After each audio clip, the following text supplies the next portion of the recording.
जे म्हणतात ना की आर्थिक आधारावर आरक्षण देण्यात यावं, जे म्हणतात की एससी एसटी ओबीसीच्या तुलनेने आमच्याकडे जास्त पात्रता असताना सुद्धा, आम्हाला जास्त मार्क्स असताना सुद्धा जास्त फीज भरावी लागते, त्यांनी एकदा आवर्जून मनुस्मृती वाचावी. जगातील सर्वात नीच पुस्तक असलेल्या या मनुस्मृतीतील 8व्या अध्यायातील 142वा श्लोक काय म्हणतोय बघा.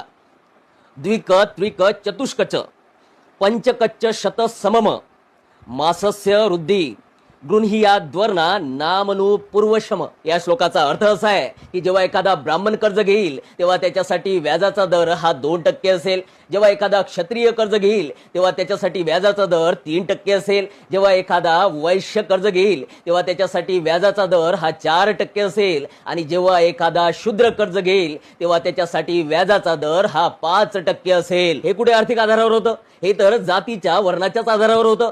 जर आर्थिक आधारावर असतं तर सर्वात वाईट आर्थिक परिस्थिती तर शूद्रांची होती, त्यांच्यासाठी तर व्याजाचा दर सर्वात कमी असायला हवा होता. अरे एससी एसटी ओबीसीना आरक्षण भेटून आता फक्त काहीच वर्ष झाली, मात्र या भारतात हजारो वर्षापासून जातीच्या आधारावर, वर्णाच्या आधारावर हजारो वर्ष शूद्रांना म्हणजेच आताच्या एससी एसटी ओबीसींना आर्थिकदृष्ट्या लुटण्यात आलं. तेव्हा तुमच्या तोंडातून एक शब्द सुद्धा निघाला नाही. या विरोधात लढणारे फक्त डॉक्टर बाबासाहेब आंबेडकर होते. आणि आता तुम्हाला आर्थिक आधारावर आरक्षण पाहिजे, मग मागील हजारो वर्ष तुम्ही जे जातीच्या आधारावर आरक्षण घेतलं त्याचं काय?